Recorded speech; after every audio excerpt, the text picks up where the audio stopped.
Okay guys, welcome back. Broken Gamers. Can I continue with some Tour 8 stuff after my first video a week ago or so, and try and really focus a bit more on the note taking now that we've played it a little bit. I haven't played it that much more since the last time, but when I have, mainly to do some challenges and stuff, I have tried to make a few more notes, and my notes won't necessarily be the same as yours because we won't have exactly the same clubs and potentially not using the same balls and things like that, but we can potentially learn from each other a bit.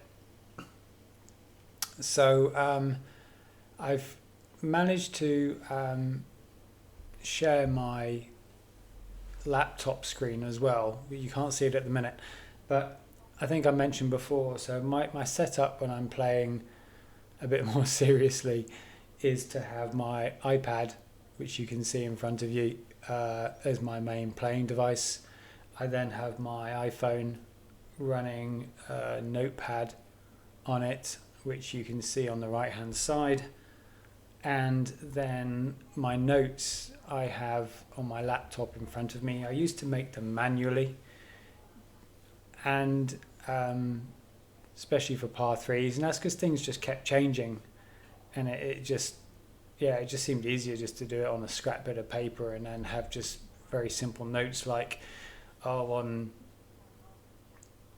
I don't know, Greenock par 3, the one with the big drop is 20%. Very simple notes like that. But we're making more and more notes now, and it's being a bit more fine-tuned. So I do it on my laptop. So I'm just going to take you over there now. And again, please don't expect anything. This is just my own crude method. You can apply much better or just different situations. So as I've mentioned in my previous recordings, I use Microsoft OneNote for my note taking. And you can see here, for example, I've got various tabs, and I have different, more tabs than that, but doesn't matter for now. So you can add, and you can create higher or lower level sort of notes as well. So I could just have tabs at the top there just related to Tour 8, then have a completely different notebook for Tour 9 and a completely different for Tour 10 and so on. But at the moment I keep most of my stuff in one notebook, so I can flick fairly quickly between them. And you can see here that so at the top I've got T8, the orange one, up here. Okay, now and then within this particular notepad there are 3 pages on the right hand side. Okay, so you see it says new par 3s, new par 4s, T8 par 4s and 5s, and T8 old. So I just pause that one sec. I just need to answer a phone call. Okay, so doesn't quite show right. I can just move that across a bit. So yeah, there's some old notes, and this kind of really shows you how I used to take notes. So in T8 we used to have Eagle Peak, Vineyard and Grunberg, and I would have my nickname for the hole. So pick a simple one. Up in Eagle Peak, there's the big drop one where you've got 2 trees and a big drop. Doesn't matter which one it is, and I've just got 30%, and that was my notes. That was it. That was done. So I quickly, they were just written ones, and when I started using OneNote, I quickly typed them in here so I could throw away the bits of paper. But now, obviously, I do things a little bit more structured, or at least detailed. And I've got 2 other tabs on the right hand side here. So T8 new par 4s and 5s, and T8 new par 3s. And if I just go over to the par 3s, you can see that I've got just a single picture, and this is not as detailed as I've shown you in my note taking actual video where for each hole I have a whole page, each par 3 hole anyway, and I start writing notes down with different wind directions and everything. Well, that is going to a high level of note taking. But for me at the moment, and probably on the lower to medium tours, I would just make fairly high, but more detailed than just the simple elevation. So you can see here I've only just started, and the one that I've made most notes on is probably Sharuba. And as we play today, I'm gonna try and add to these notes, and you can see how I do it. Now a good example one is the Sharuba on the right hand side there, the furthest right in the middle. So the middle one down, furthest right across, where I have a very specific landing position. So I've done a close-up on the right hand side of where I want that to be, so I remember to place it in the middle of that widest bit. And then I don't like the elevation that they've said on this. They play plus 20%, and mine might not be, if that's mid distance, that's probably plus 20% mid. And is that a lot different from plus 10% max? It may not be. Well, let's have a look. So on let's just say it's a 10 wind that you can, hang on, let me flick back over to, so you can see, there we go, my notebook. Why is that not updated? Hang on, I'll just pause it one sec. Right, so you can see my notebook again. Sorry, when I took the phone call, I think it took it away. So 10 wind I've put on there, and if we're playing 20% max at mid, it'd be a 10.3. Now if instead I do 10% max, is 10.4. So actually there's not a lot of difference between plus 10% max and plus 20%. So yeah, it's actually I've crossed plus 20% out and replaced it with plus 10% max, and it's basically the same thing. Good to learn. Will I remember that? And no, I'm sure I won't. All right, so you can see here the notes that I've started to make, and I think I will find holes in particular where I might find that noting different setups or different curls or different spins in different winds is really important, and I will then create a page for those specific ones.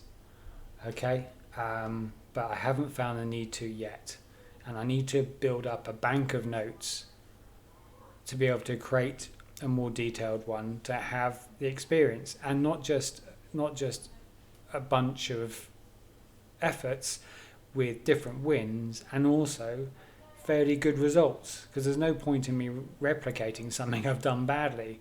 I can note that what not to do, but I can't put that as a good example in a wind to follow next time.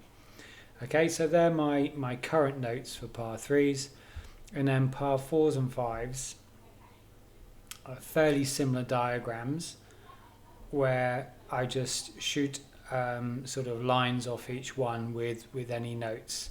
Now again, more done on some than on others. I still don't know Greenock at all well, but we'll adjust these as we need to. And I'm making quite detailed notes at the moment, which is not great for reading quickly at the start of a hole.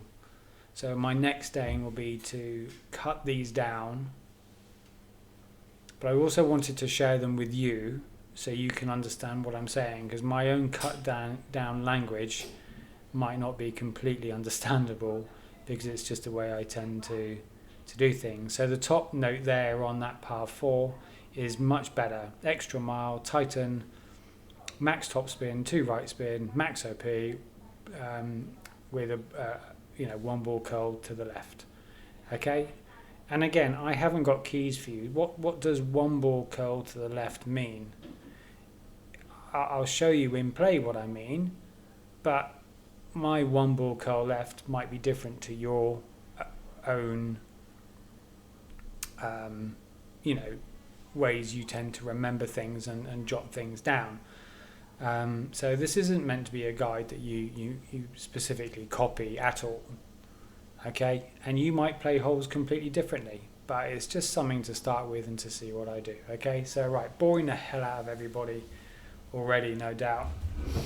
Before I head into it, please hit subscribe, please hit the like button. Trying to get up to 100 subscribers at the moment, which as a new streamer would be pretty awesome. I think we're almost at 90. So let's make sure we're all set up properly. So going to my, I'm using the rapier at the moment for a challenge. I'm going to switch back to the Endbringer. Where are we? Quick. Don't want to spend ages doing this. We've got the Endbringer on that one. And finally on that one. It's taking me ages to complete a challenge to use the rapier. I do like the rapier, but just for some reason never ended up in the right chipping position to do it. And then balls, I'm going to continue to use Quazar 80% of the time, and then just the odd Titan and Katana when we need to. Okay. Let's try and find a player. Now that we're well up in our trophies, it finds players, real live players, pretty quickly, which is cool. So let's do our usual thing and use our analysis as best we can. Okay, so this hole, if I go to my notes very quickly, because we've got the time, he's taking his shot, you can see that this is the middle one of the par fours, where I just want to drive towards the bunkers in front of me, and then it's more about the second shot, trying to find the funnel. Okay, and we're going to play that either 10 or 15% depending on the wind angle and the wind strength. Okay, now I know that off the top of my head, so, and we're playing second, so it's a bit easier. But you will learn these, and it's trying to, the thing to learn most off by heart, if you can, is the drive as opposed to the second shot, because no matter what happens, you will have him taking a shot, whether it's his drive or his first shot on the second shot, to review your notes, which gives you a lot more time. Okay, now he's done what we were intending to do, these first two bunkers up here, but he's driven into the bunkers. Okay, now we're quite high up, as you can see, and I'm going to need to adjust up. So I'm just going to pull my guide back and give it a good bit of top spin, but don't need to go crazy here. Maybe 3.5. And then to go in the middle, I'm going to need to curl a bit as well. So 9.3 is roughly 20%. And I'm not quite at max because I pulled back, so let's say 5. Okay, let me do that, and then curl a bit to the right.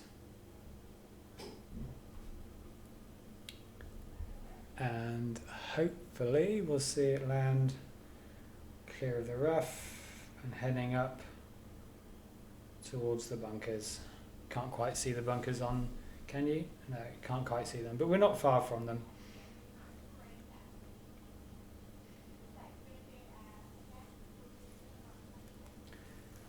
The opponent here is going to have to try and, I'd probably try and rough bump that one out a bit more left than he's doing, because you can rough bump then really to a nice short little chip. What would you guys do?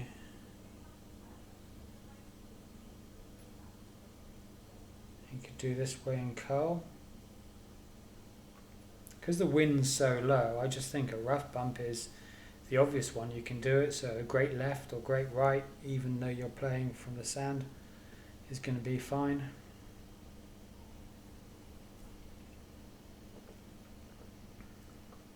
But let's start setting up our notebook, right? So we're going to play 15% is our typical.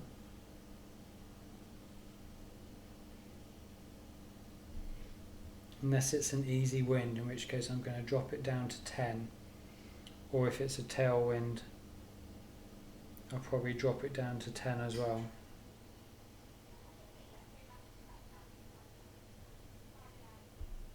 What? Why have I got the cataclysm?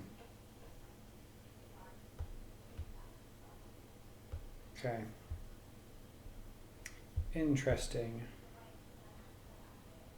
I can't see what I'm doing.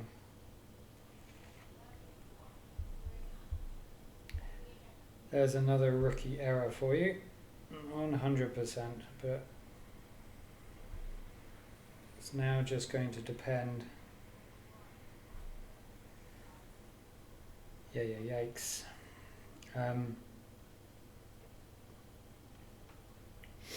So I knew the type of shot to play here. I just didn't have the ball guide to show me where that last bit of that roll down was going to happen. And you can see that was perfect in terms of speed. Just didn't quite have the ball guide to see it. So tend to play to the fringe there with 4 to 5 backspin. Don't really want to go too high up. Some people tend to put more backspin on, especially if they've got more backspin on their club. And I don't think it works as well. I prefer to play at the fringe, first bounce at the fringe with 5 backspin. I've been let off here because the chances are he would probably have beaten me in the shootout because of that very low level cataclysm that I'm playing with. I'll take that as a I don't know, a bit of let's keep going luck. The thing that annoys me with myself is I deliberately went into my bags to make sure I was set up properly, then noticed that I had to change the rapier over to the endbringer and didn't go back onto my first bag. So by going in to make sure I was playing with the right bag, I've ended up playing with bag 4. And I didn't notice because it's the extra miles my driver in both. So once you've started playing, as you know, you can't change your bag after your first shot. So what have we learned from that? Nothing. Good start, Neil. Broken gamers.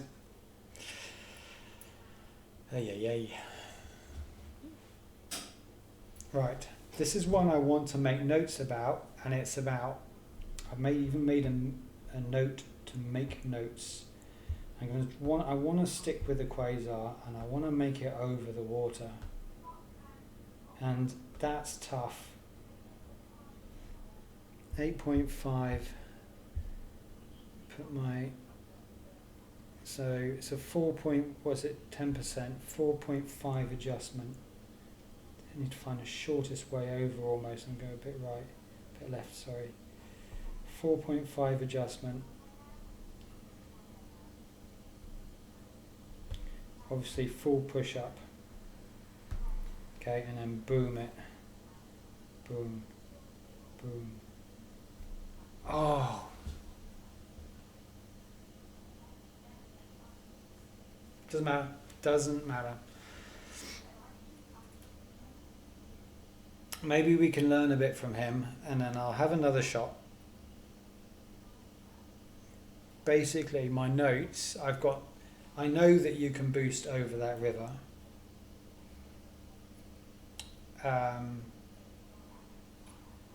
And I need to try and note down what the minimum tailwind is for me to make it over. And I don't mind if I make it over. Almost let off the hook. If I make it over and still end up in the rough, I've got a tailwind.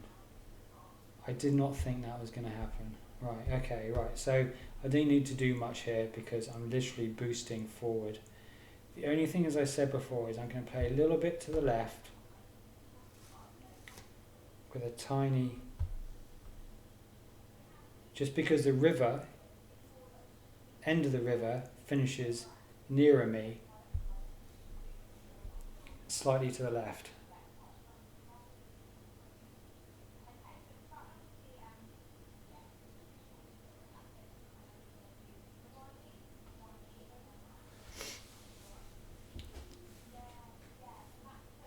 And what my real objective here, get out, that was very close, is to know what tailwind I can get away with, or even if it's just no headwind, can I still make it over?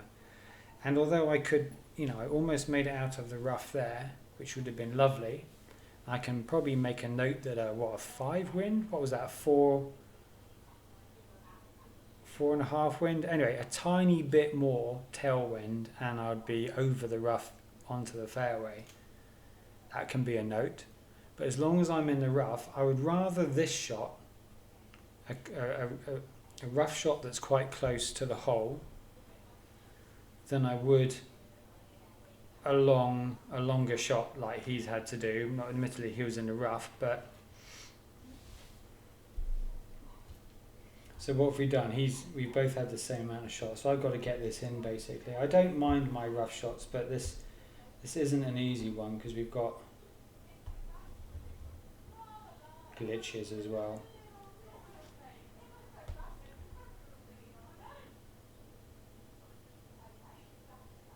Okay, well it's glitchy around here, but I'm just going to go with it anyway.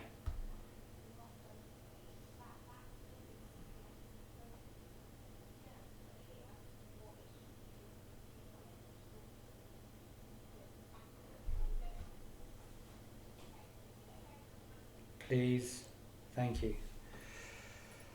So we still made a shootout, even though we timed out on the drive. But that's why I don't mind being in the rough, because I play okay from the rough quite a lot of the time, and my percentage chances of getting that in versus a long iron or a short iron from quite far away is higher.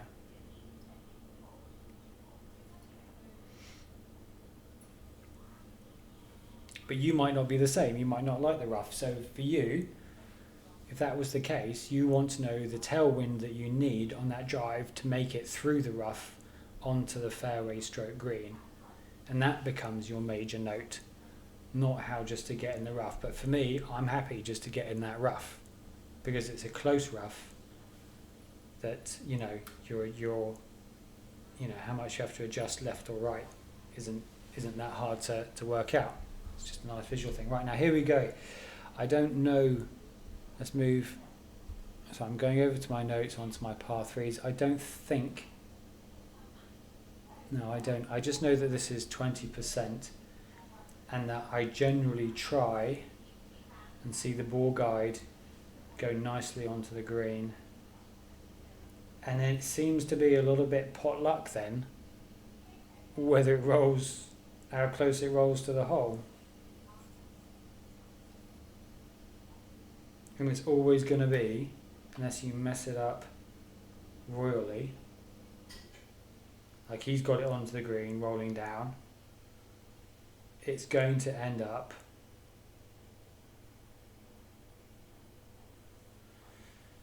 very close to the hole. So 20% goes in. We know we've got to adjust upwards.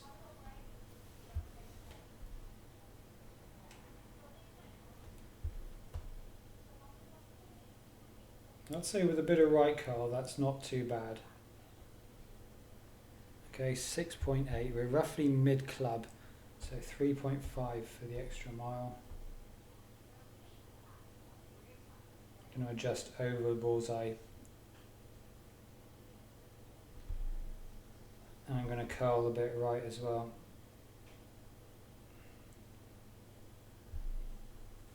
Could probably have done with a perfect there, not a great left. If anything,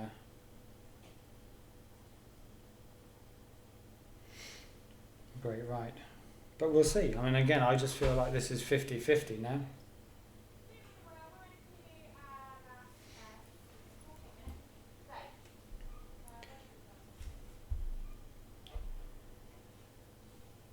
I don't really know what notes to make on that. I really don't. Well, that was pretty good, so I'll just replicate that. I'm just going to pause this while I see exactly what adjustments I made.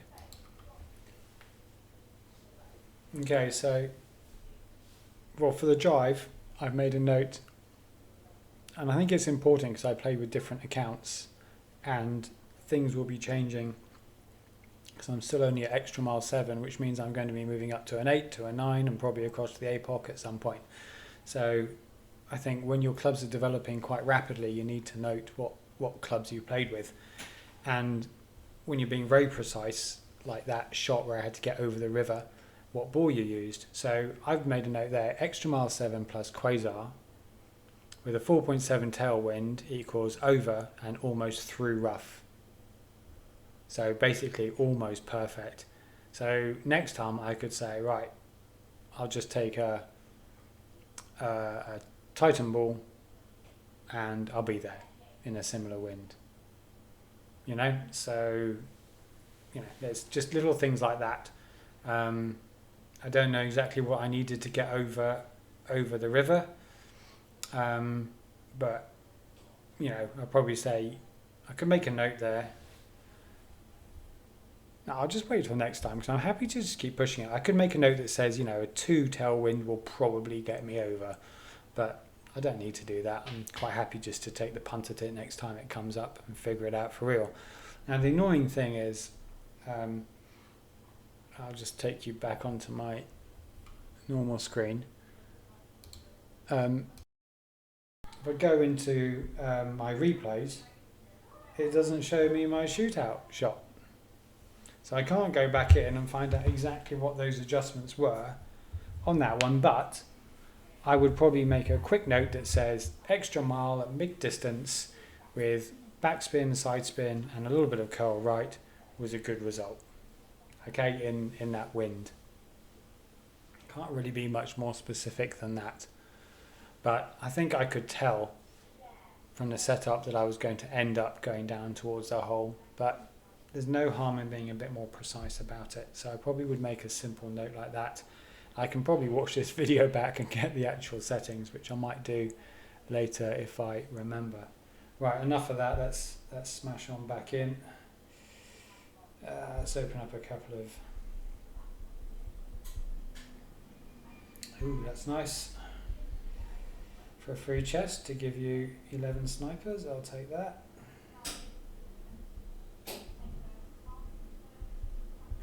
Nada.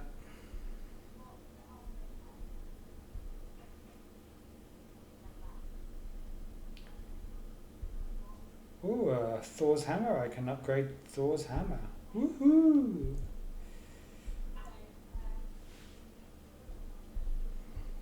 It's got to be good. Maybe. Don't know if I said this before, but sometimes I find that if you open chests with a certain epic on and you keep opening chests in the same opening session, you do sometimes get the same one again.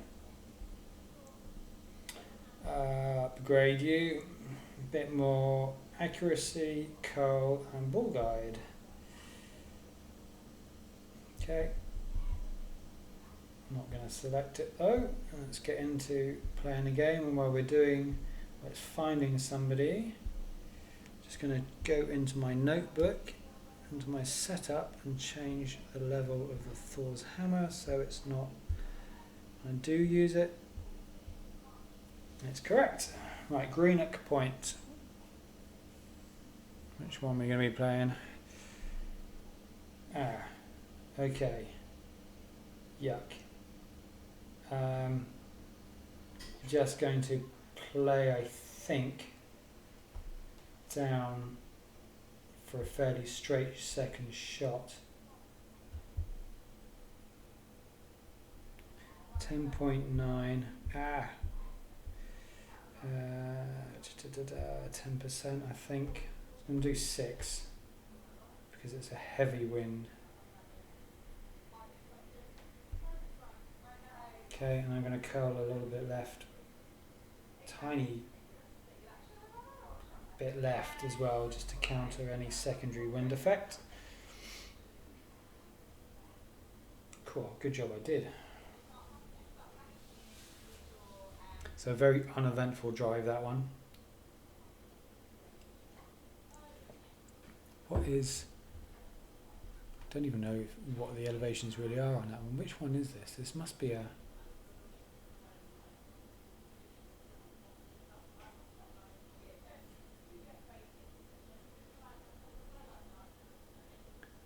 I find it so hard to know what holes some of these are sometimes. I think they redesigned Greenock a bit to make it quite hard to know which is which.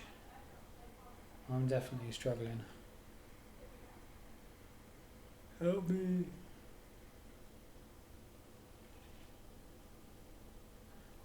I really would like to know the elevation for the second shot.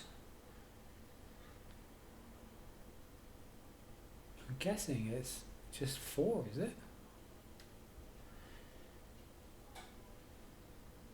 No. Yeah. I don't know. Going to look at the elevation. Going downhill, I'm going to play a +10. It's not a tough wind. Fairly near max. And pull back just a little bit so I can push up. And play to the hole.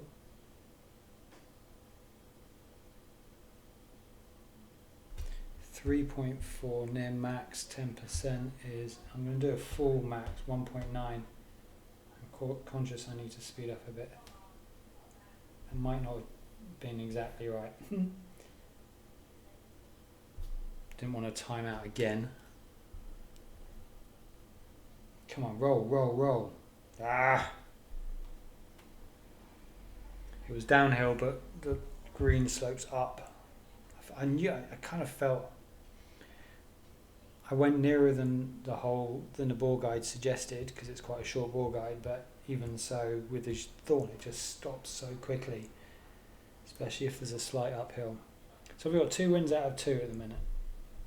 Remember to record that, even with a timeout and having a cataclysm instead of a sniper in the bag.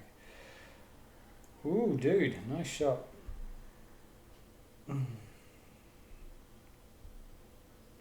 Don't have nice shot.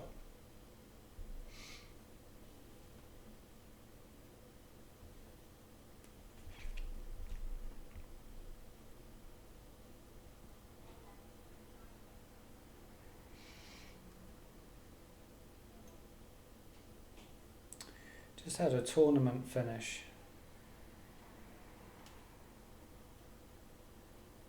I don't know if you guys are big tournament players. I'm still deciding whether I'm a tour player or a tournament player, or both.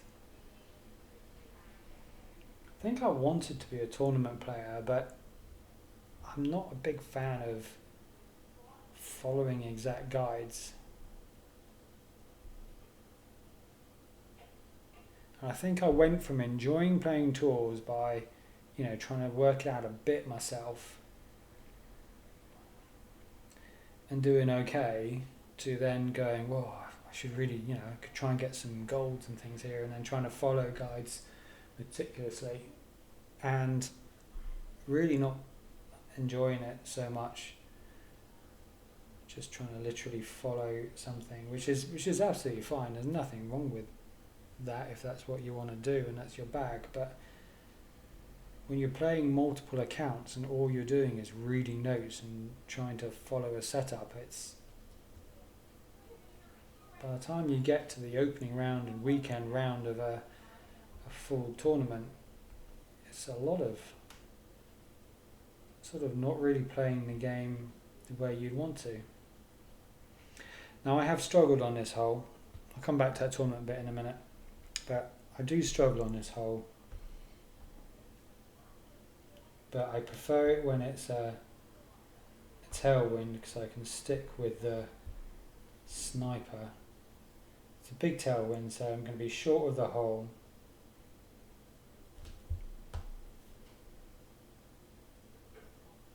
If I'm going to curl right, I need to watch that second. 8.4, 20% at max is a 9.6 there. And I'm not aiming to get this in the hole. First of all, I'm aiming to beat him. But I really don't want to hit that rough on the right hand side, and you'll see I'll come pretty close.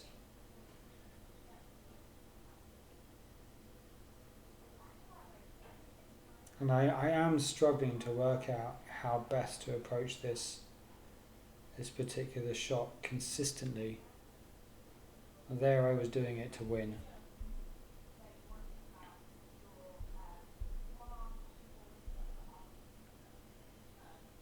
See if he'll give us a rematch. Nope. 3 out of 3. That's not too bad. Go straight back in. What did we learn there? Did we learn anything there? Didn't learn much on that par 3. I just play it the way I normally do.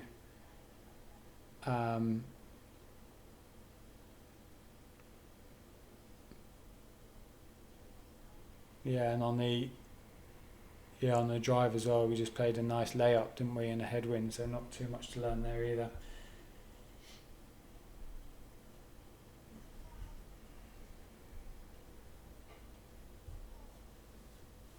Golf, my love.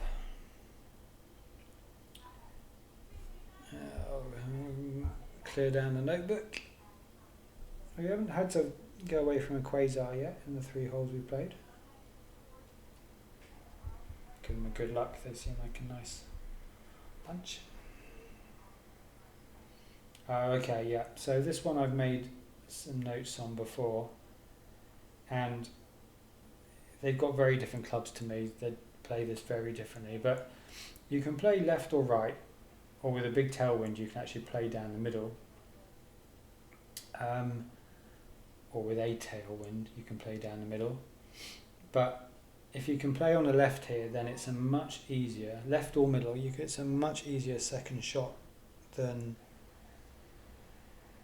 playing on the right hand side.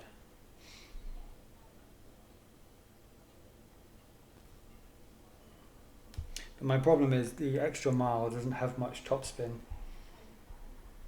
So this is a very close call, this one. Very close call. You see, I'm going to dip over here. You see how close my ball is? Just going to pull it back a little bit to that, to the rough. I'm going to try and do a hop, but you can come out the you can do a rough bump out because you're not going to actually carry much speed out, so I'm probably not making that much sense. But you just have to be very precise and hit perfect as best as possible. But this second bounce is going to be very close to the rough and pop out. So happy with that. And it's not a particularly good shot. It's not going to set me up with anything special for the second, but it's going to make my second shot nice and easy. They've got a bit of a get out clause with a bit of a headwind here, and they've got good clubs anyway. But as you can see, if you're coming in from, you can't even see the right fairway here, you're looking mainly at the middle one. But if you're playing far from the right, what you can see, a lot of your run into the hole is just sand. And if you do hit the fairway to the left of the sand, it's a short fairway relying on a lot of backspin to get you to the hole.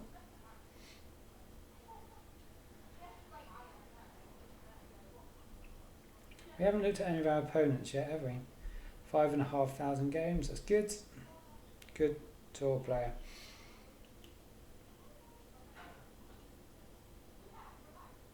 Okay. they're having a bit of a rough time of it. Dad joke.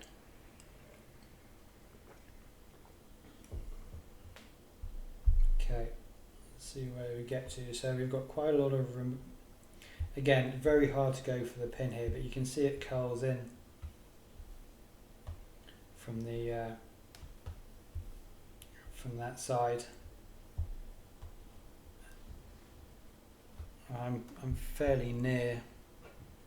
We're 9.8, fairly near min. I hate it when your backspin gets taken off sometimes. Okay, so let's do an 8, fairly near min, and then just curl it in a little bit. All we want to do is be safely near the pin. Make them have to play a rough shot to draw the hole.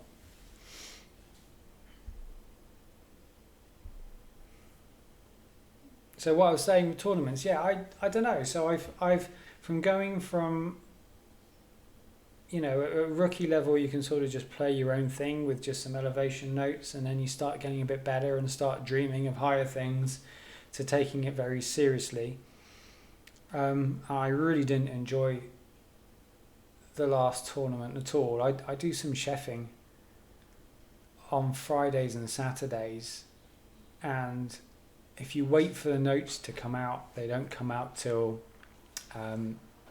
Fridays. Obviously they need time to do it.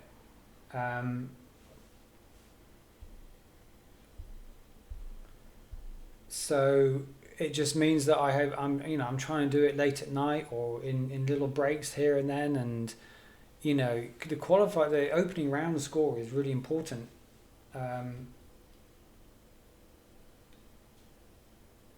At the higher level, because it's worth a whole point or score in the final round if you've got a tiebreaker.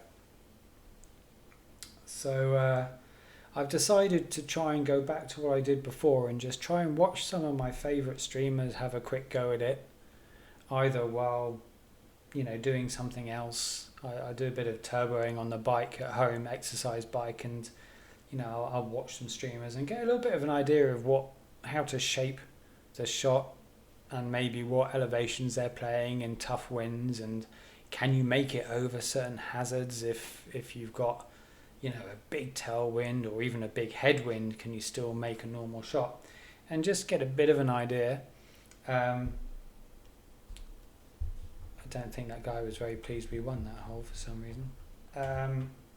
And then go back to just playing a bit like I do tour play, really. A general, what I generally do, and then try and get some drops from that.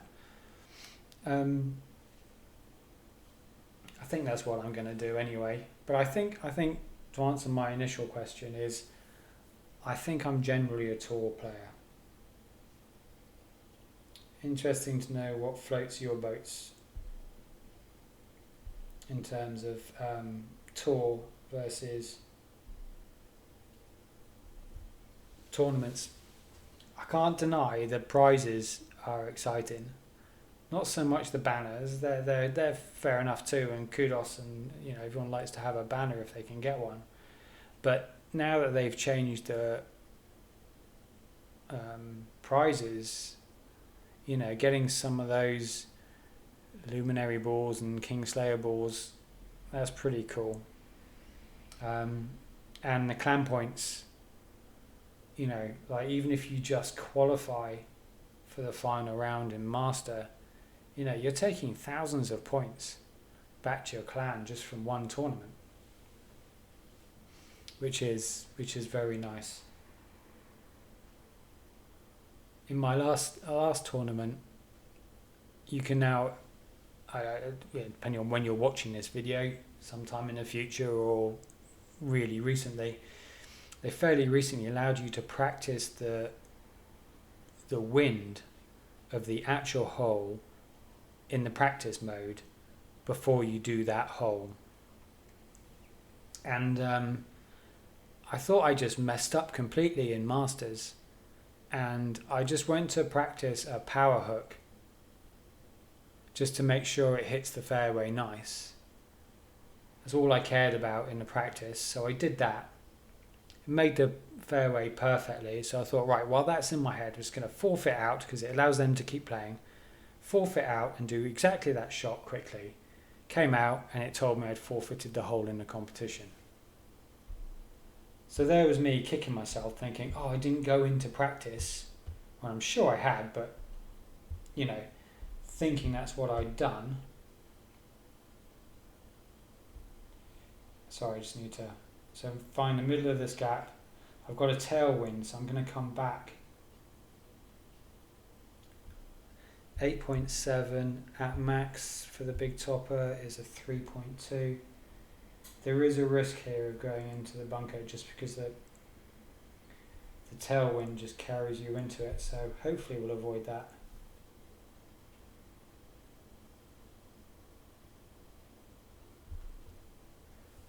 Will we avoid it, or are we going into the bunker? Oh, that's okay. Are we going to get through? Nice. Yeah, so basically I'd managed to qualify in Masters, was in the opening round, something like the 4th or 5th hole, and it took my qualifying attempt as my real attempt, and because I forfeited, I got a bogey. As I said, I thought I was just like, I'd done something stupid and was kicking myself, and then see all over Facebook that not lots of other people, but quite a lot of other people had the same glitch. And I get, okay, I got compensation of my money back, or my coins back, and the balls back, but all that effort and, you know, potential of doing really well for my clan, potentially getting awesome chests, awesome prizes, all that time gone. So yeah, I don't know if I just need a bit of recovery time from that tournament to feel a bit better about tournaments again. But yeah, I made a bunch of, not I made a bunch, but I had a bunch of issues with this tournament across my 3 accounts. And yeah, not feeling the love. Okay, so this is an interesting hole. Predominantly because you play the sniper at minimum. So if you have a headwind, you've got a bit of a problem. I'll take you to my notes on this in 1 second, but we've got a headwind, which is actually good. We play it at 20%, even though I think the guide says 10. And we want to do a small offset, not a huge offset for the secondary wind. But the main thing here to remember is that it curls the green slopes, as you can see here, from right to left. So you want to finish up just, or you want to aim just right at the hole, and it brings you into the hole, and just avoid what he's just done, where it then just pushes you down the slope away from the hole. Okay, so because you see here I'm at min, so if we had a tailwind I couldn't pull back, and in which case I'd actually go for the rough bump up here. But you're going to aim, normally you'd sort of aim at the hole there, so my offset is going to be about there, maybe even a bit more right. Okay, and then 7.5, 20% at min is a 7.0.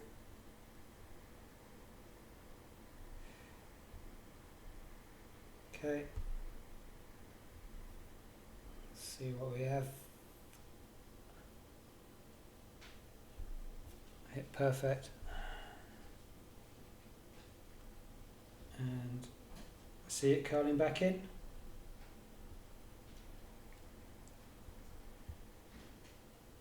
And again, I went a bit further right on that offset, but when he's 4 or 5 yards away, then you know you're going to be within 1 or 2 yards with that.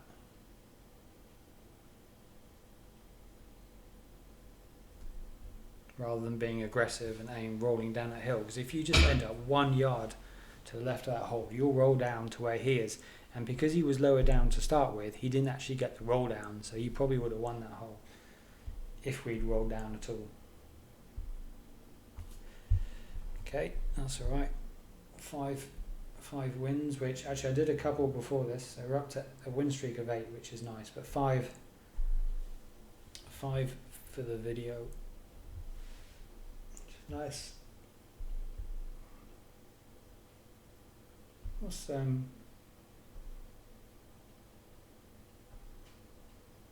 no offers at the moment. I was wondering what ball. I think it was a Savannah.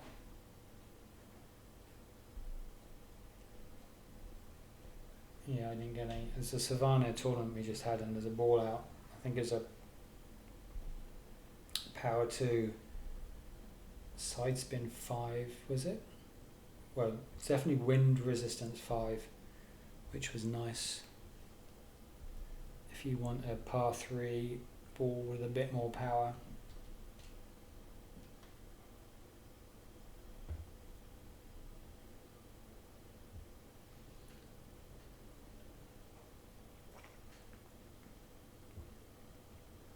I didn't take you to my notes on that par 3, did I? Can't pause this obviously because the game's going on, but oh, okay, we haven't done this one for a little while.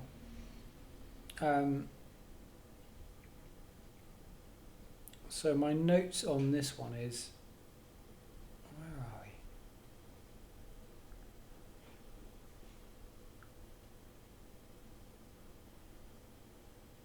Oh yeah, here we go. So drive 0%, red by the rough on the right,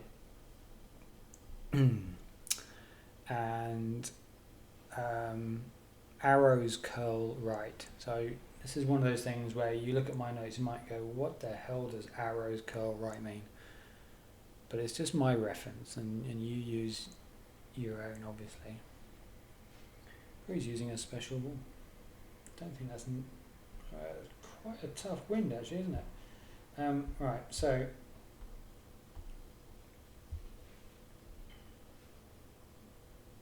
don't know whether to I'm just going to take a little bit of topspin off of that because of the amount of wind. So I'm going to do red by rough. Actually, no, I'm going to rather than that, I'm going to come back a bit to allow my angle to be nicer. So 11.8, 5.6. Come on, let's do this. And then at arrows, see the arrows come out? I couldn't actually do any more curl than that anyway. So at arrows, I didn't actually didn't manage to drag my ball across enough to even be quite at the arrows, hence why I was a little bit near the rough on the left there. But that is the maximum amount of curl that I have on this extra mile club at the moment. So those not so confident of hitting perfect might want to, because we came back a bit, you could probably get away with using a rock club. So now with the Grizzly,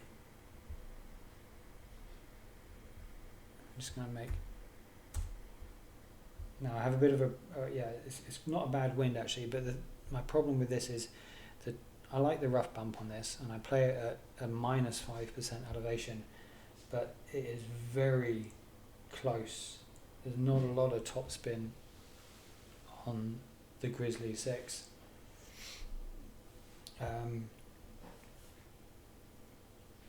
So you have to play really high up on this rough, and it's a headwind actually, so I'm actually gonna 4.5 at max is a 4.2, so I'm gonna have to go into OP and risk missing this rough bump here, but that's 2 bars. I'm going to go slightly over 2 bars into OP.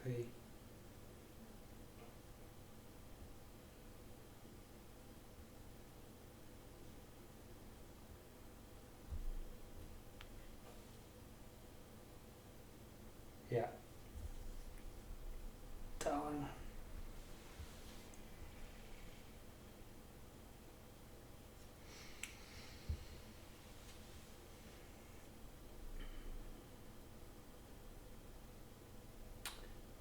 I thought with the headwind that I should have gone a bit over the 2 bars of OP, but clearly should look at what I'm adjusting into.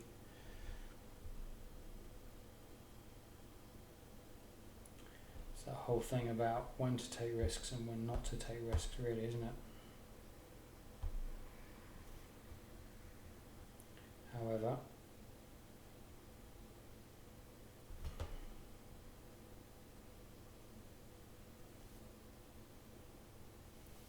just a tiny bit more. Don't like this. This isn't going in, I'm afraid.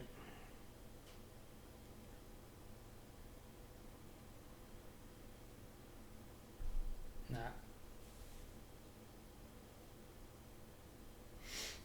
Sorry. Risk taking done badly. Yes, okay. I'll play you again if you want to.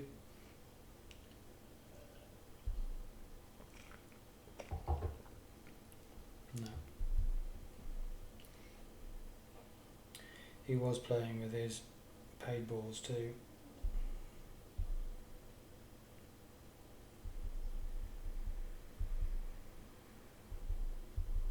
A few nirvanas, not too bad.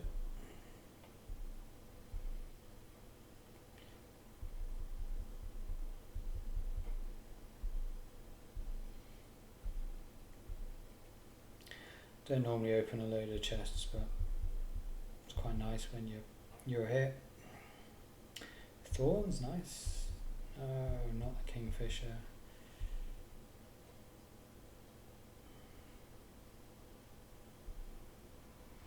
What are we going to get in this one? Oh. Could be worse.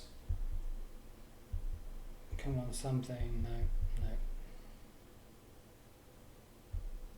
Alright. Well.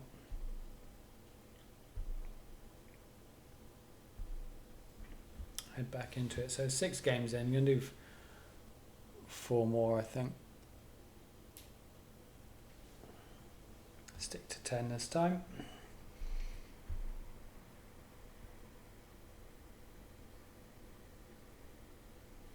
Okay.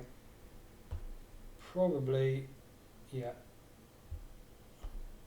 Yeah, I'm going to switch quickly over to Big Topper on this one.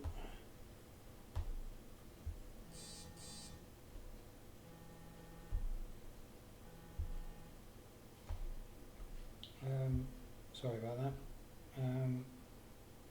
Need to note to just aim a little bit, curl a little bit left on this one. And because we're in quite a thin area, we have to do our best to hit. Perfect.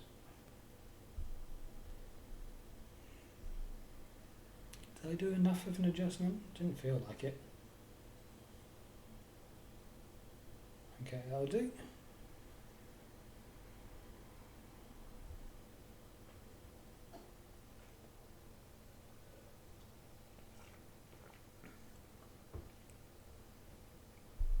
Who are we up against then? We haven't been looking much, have we? Win streak of 5. That's nice. Oh, we just lost our win streak, didn't we? Win streak of 8 back down to 0. 5 for the video, back down to 5-1.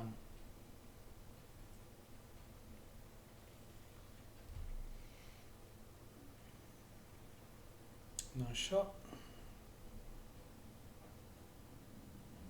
Oh, there's 2 very similar holes on this one.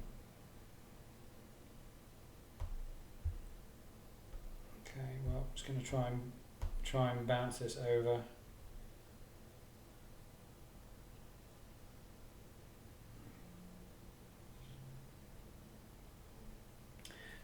9.7, 9.2.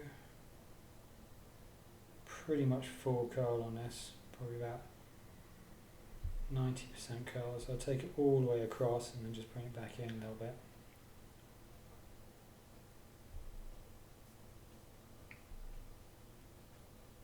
Oh.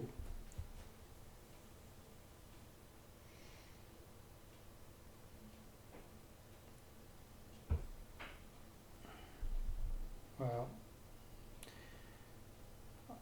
I always take the risk there because at the end of the day, you're still going to get it onto the green in the next one, and he's not going to get it onto the green in this one, but I must admit that doesn't normally happen. A couple of bad luck holes. But that's compared to the risk I took on the last one, that's like a risk to nothing, almost shot to nothing. Set yourself up for a nice short iron attempt rather than a longer iron. See, the chances of him doing something, doesn't matter. You could take your risks, but that's actually not. I thought I could be higher up than that. Okay, now you see, no matter where I land, I'm not really gonna hit any rough. So I'm just going to pump it up there. I know it's not pretty.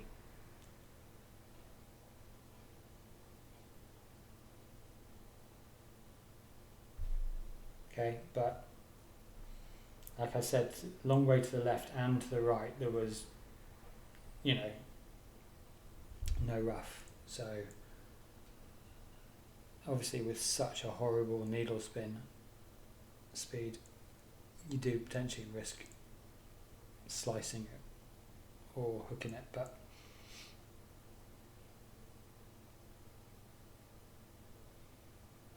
so he's done enough to kind of naturally wind carry him up.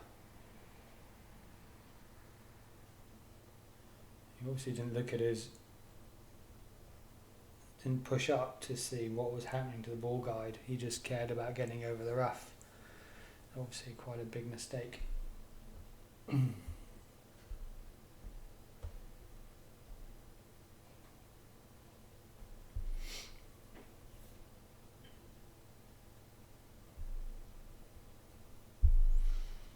See if he can get himself out of jail on this one.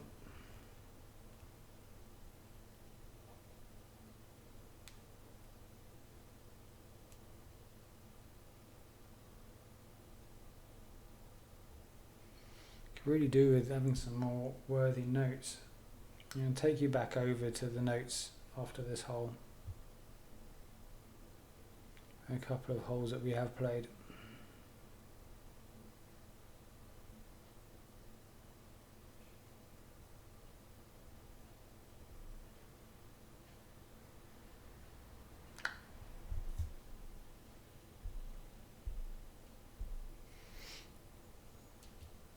Okay, so that's 6-1 at least.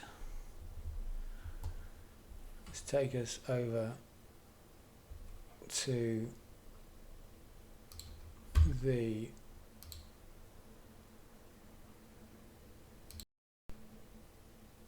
screen we got here. So first of all, the par 3 that we played, where I was talking about being at min, and then sometimes I do a rough bump, which is at Sharuba, which is the furthest one on the left. So we had a headwind, and it's the one where the green rolled down to the left, so we aimed a little bit right and he'd already rolled down. So you can see that I've crossed out their 10% and put in 20% because I find that works better than 10%. And then my note to the right says Headwind and Crosswind, XW Crosswind. Sniper, you're at your minimum with a small offset and aim R of pin, right of pin, as curls in, as in into the pin, and avoid rolling down to the left. And tailwinds rough bump with curl to the right. So I can't show you that rough bump. It's a very different shot and risky. But I find it more advantageous than bringing the guide, because my grizzly is quite a lot shorter than the minimum of my sniper. You have to bring it really far back, and then you'll just hit with a really big secondary wind effect. So I tend to go with a higher risk rough bump, which normally gets me, probably 70-80% of the time I'll hit the rough and gets me within 4 yards. And that, for me, I take that over a horrible grizzly shot. What else do we have? Let's go over to par 4s and 5s. I think there was a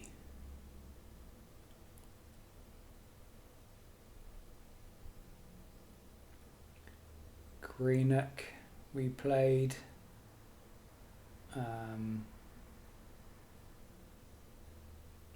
The furthest one on the right of the par 4s. Just made a note that with lower level clubs it can be tough. This is one where we had to do that very specific hop, and my opponent went off to the right and ended up in the rough quite a lot, and our second bounce landed just before the rough and then just made it over with its third bounce. So I put there, tend to play left as easy as second, as easy as second shot, unless a headwind. And because we make that hop over the rough, if you've got a headwind, it will reduce that hop and you'll just stay in the rough. In that case, I play to the right and just have to try and play and avoid that horrible sandy area in. Now, I haven't had a tailwind on this hole yet to try and practice playing down the middle, but again, I'll make a note. I'll start making notes around that, because that is a very tricky hole and one you want to have your setups for, because if you can get it right, the chances are you're not even going to get to a shootout. So that's like a great hole to master, so that you win it outright. Okay, let's go back to main one.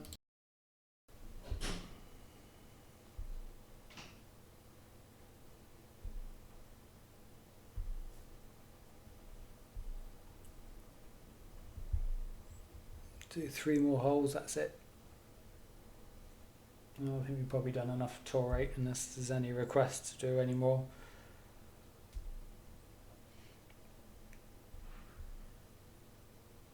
I'm annoyed with that one we lost. I shouldn't have taken that risk. OPing to a specific rough bump. Wow, that just sounds risky, doesn't it? And he's already on the green, nice and safe.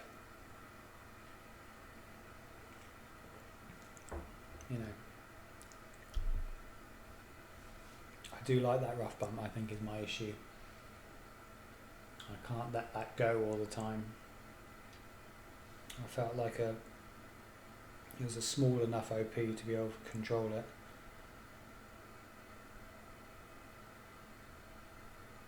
But you play and learn.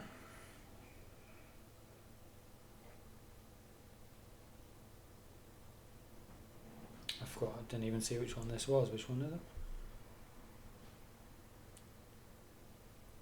I do find these holes a bit... Oh, wow, okay, yeah. This is one I might need to use. Yeah, I'm going to use a Titan ball.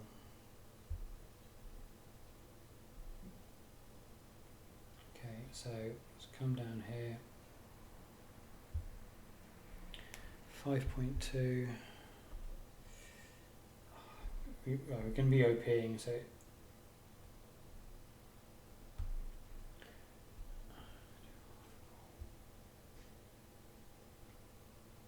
not confident with this.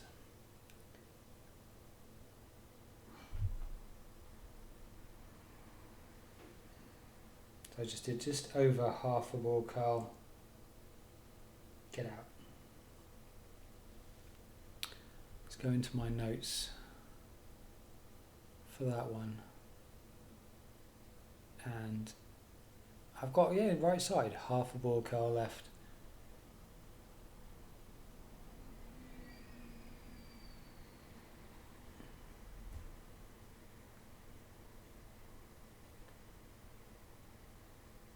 It's just, until my APOC mans up a bit and I can just have the same power as I do with the extra mile, but with a load of extra topspin, holes like that, and that one where we did that specific rough bump are just going to be tough. Okay, so can we make it over? Even if we just crawl out of the rough, is it at all possible? Or should we just go for it anyway? There's less rough over here. Oh, sorry, I mean the rough stops earlier over here. So let's do it like that. 5.5. Slightly uphill, so I'm just going to play just under 5. Hang on. Is there any push up on that? Just make sure we've done it. Okay, now this might not be pretty, but once again, I don't mind being in the rough. Oh, now I risk being in the sand. But that's okay. Not quite far enough to be in the sand.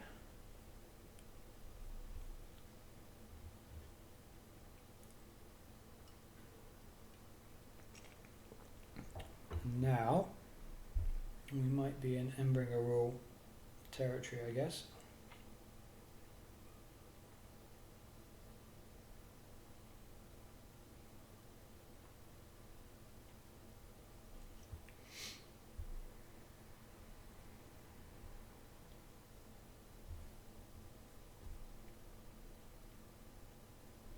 Got any elevation? Not too much. So where are we at the hole? Okay, that's max. So I'd probably say we're about 60% between min and max.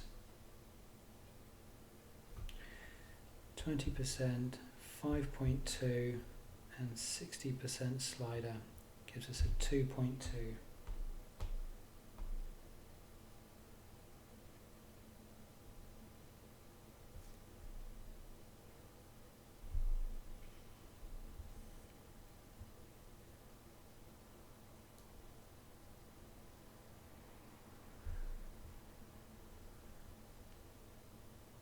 Yay, love the Embringer rule. I may not have needed to go to all that trouble in a lower wind, but you know, when you're doing tour play, you want to do as well as you can, and it practices you at the Embringer rule. So when it's harder, you've got it more locked down. 7 wins to the 1. Cool. I'm not unlocking one. Alright, let's go back and move away from the Titan. Hopefully that's the last Titan or Katana we'll have to use. Just one would be nice in 10.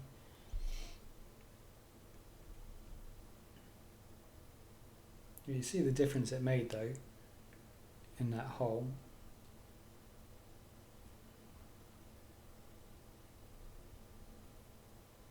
It's 3 balls. I don't, you know, and we didn't go first.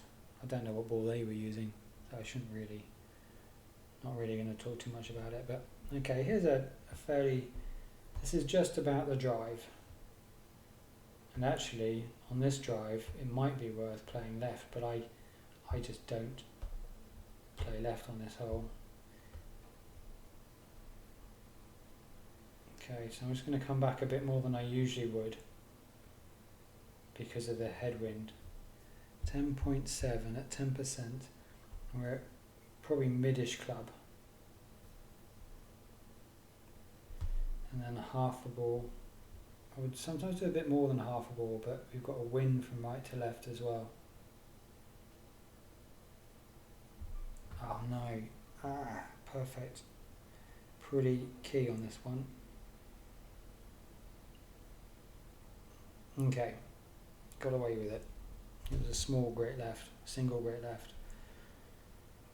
But it's running risks.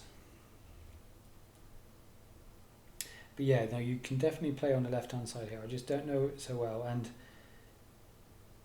your second shot can be fairly wind dependent, and I've got that in my notes, so I'm not writing it down. But I just know the right-hand side. You're not going to get an albatross generally with these clubs anyway. But I know you can make it generally with a Quazar, even though it's a long par 5. But with a tailwind like this, I'll be interested to see what he does, because if you know the left side well, then I think you can have a bit more of a go at the pin.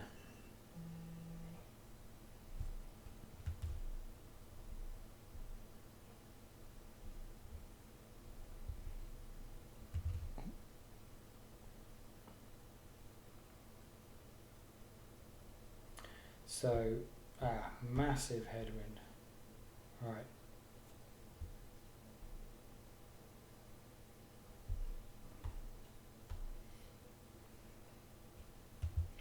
So basically this is going to be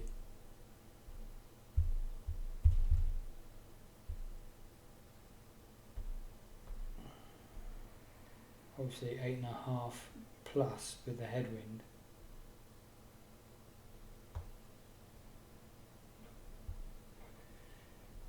I might have gone too much. Sorry, I'm not really concentrating. I might have gone too far actually. Oh no, just about right. Okay. The problem with that shot, sorry, thinking about it, is you don't actually want to be right at the end of the fairway, because it slopes down at the end. It actually, your ball catches it on that down and doesn't bounce it up in the air quite so much. You imagine the ball's hitting the ground with the gradient going down, and it kind of halts it a bit. So it's left us with a wedge rather than a putt or a very short chip. Still fine. He's having to resort to OP from that side because it is wind dependent, but yeah, I do think that you get more of a chance on this side, because I couldn't OP. It would end up going in the rough. But you do need that massive tailwind to start with. Alright, let's see if we can bring us out of trouble again. So we're much higher up. I reckon that's about 70%. Try and visualize the halfway line. 10.9, 20% is our standard elevation with a 70% slider. 5.4. I have a bad feeling about this one.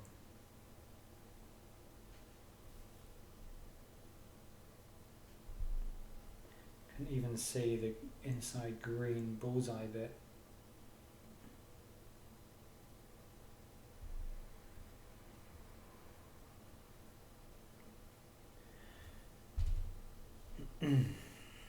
Well, a bit harder work that hole.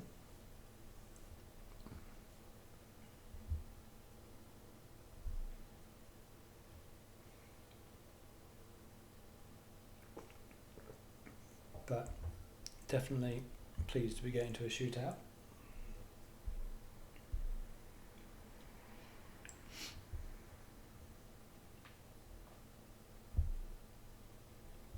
Let's see what we get.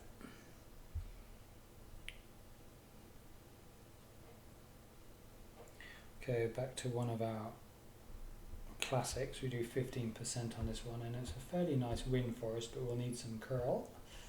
So we're near min. We spin as much right as we can, but you can see we're already left of the hole, and the wind's going to bring us even more left. So I'm going to go a little bit above the hole because it's a headwind. and then 6.8 with 15%. Sorry, 15% max plus 0.2 is a 7.6.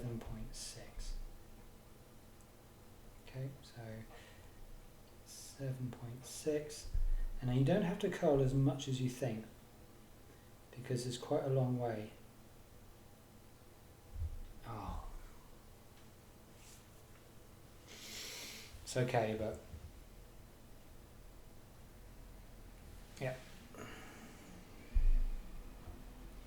that was quite a big right to left wind, luckily for me.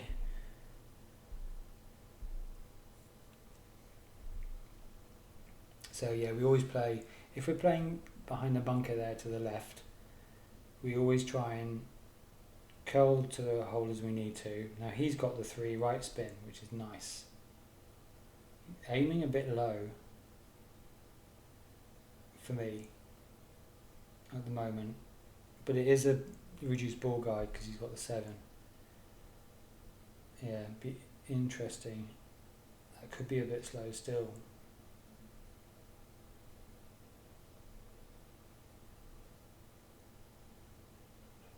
Yeah, we had a headwind. You need to go beyond the pin a bit there, mate.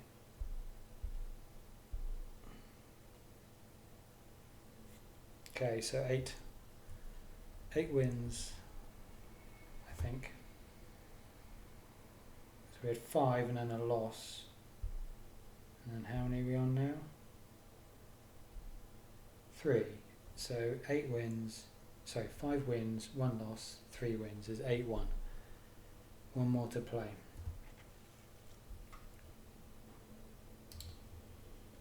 Okay. Let's get into game 10.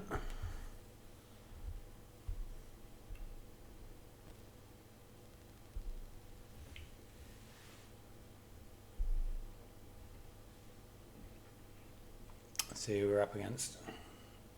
Oxford.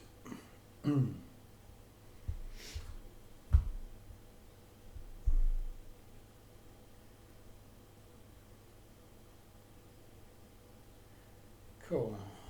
This is the hole on the last. In fact, I'm going to switch over to the big topper on this one because I think there's. Actually, no. The first bounce might not be enough. Oh, hang on. Yeah, what should we do? Okay, 5.1 with a big topper. That's a 2. Problem going into OP on a big topper is the accuracy is so bad that if you hit a great, then you're in big trouble half the time. Luckily we hit perfect on that one.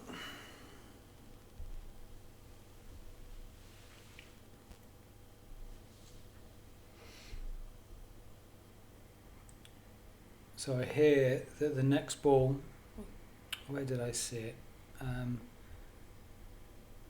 The next ball that's out is going to be the Mariachi Ball. And it's a power 5, side spin 3, wind resistance 2 ball, which for me is just pointless really. It's neither a power 5 ball that has no wind resistance, so if you get a tailwind you can go for miles, or a power 5 ball with a good wind resistance that you can push through and avoid the wind. Kind of sits in no man's land in the middle, but hey ho, it's not terrible, just not amazing. Right, this one is very hard to visualize. I just end up aiming a little bit to the right of the hole because of the right to left wind. 10.9, pretty much at max, 10.4.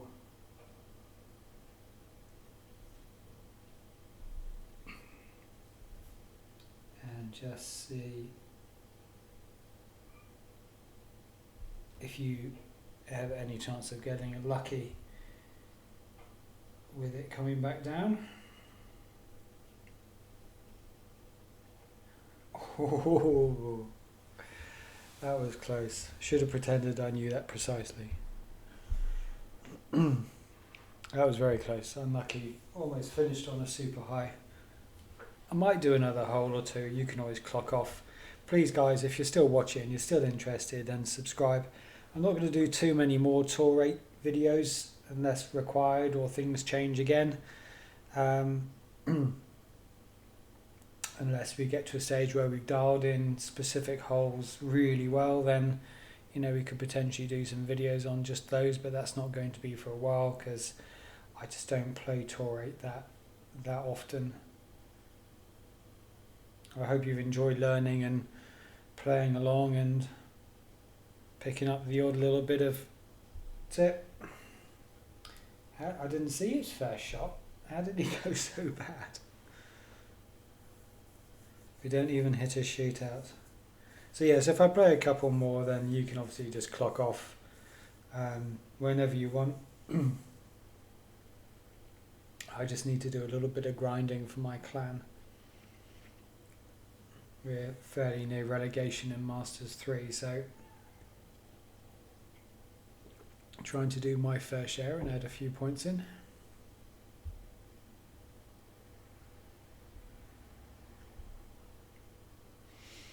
NASCAR ball as well. It's a bit of a shame to waste balls like that.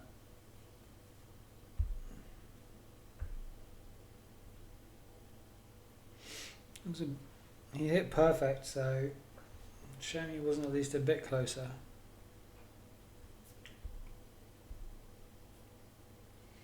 See if we get a replay out of him. No, it's alright. Should check my challenges actually. Not sure. Oh, should have collected that ages ago. Oh, the Apache.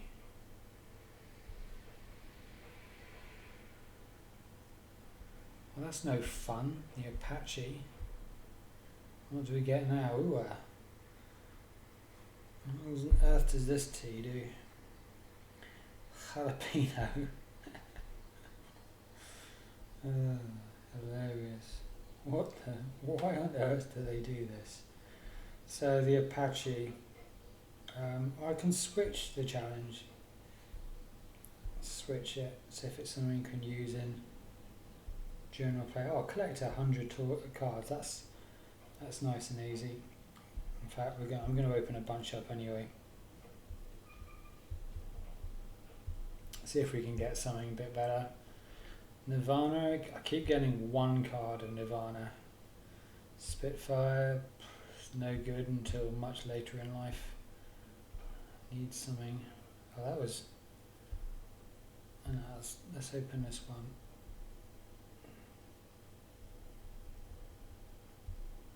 Come on, Grizzly, one. One Grizzly. Alright, come on, last one. Open. Let's get something fun. Ooh, 15 Nirvanas. I'll take that. In fact, are they in the shop? No. I was going to say I would have bought one if we were one away. But we're not. So what? Oh, it's up here. I need to collect that in. I don't think there's another challenge though today though, is there? No, at least we've done them. Alright, let's see what we can do. So we won 9 out of our 10 holes. 90% win ratio, that's good. And I'm just a bit annoyed I lost that one that I did actually. So Sharuba Springs par 4.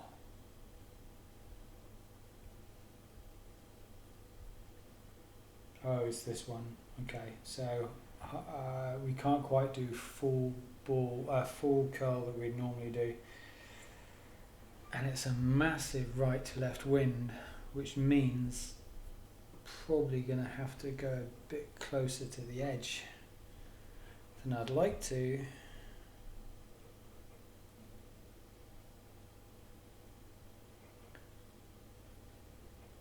Or maybe it's a good time to use the rock instead, because I think I've got more curl on the rock. Let's try that. I don't use the rock much on this account. Not a lot of topspin going on there either.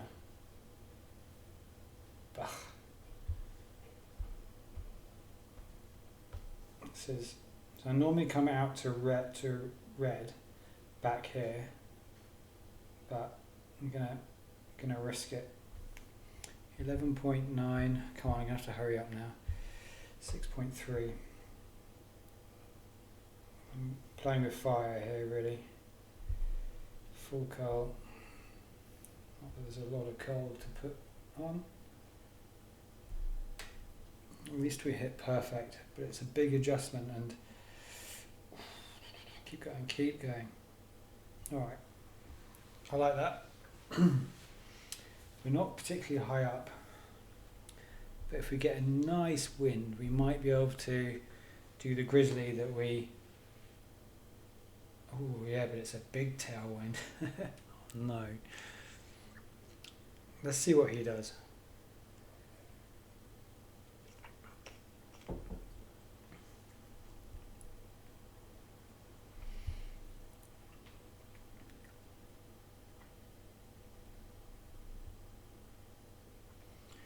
The big tailwind is potentially going to make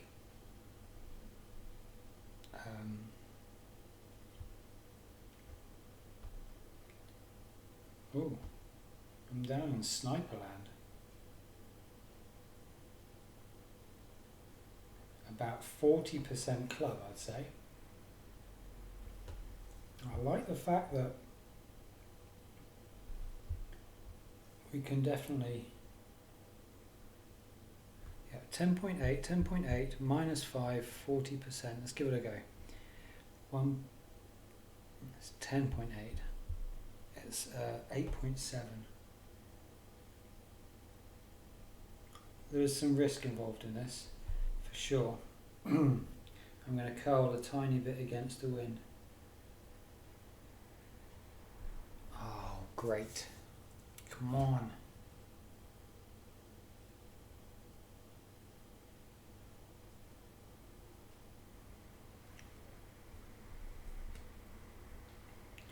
Oops.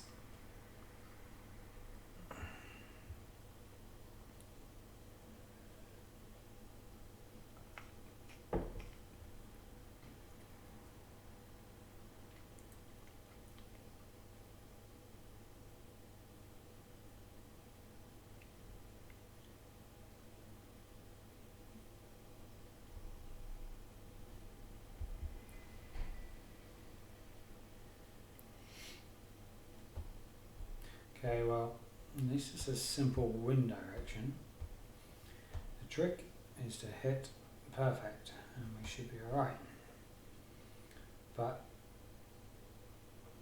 from a sand, it's a lot harder from the sand than it is from the rough, right?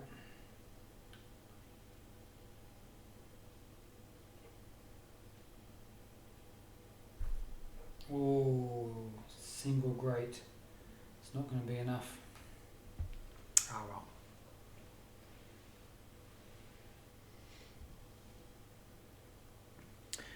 Right, I'm going to sign off for that one. Great having you watching again, guys. Thanks ever so much for all your support.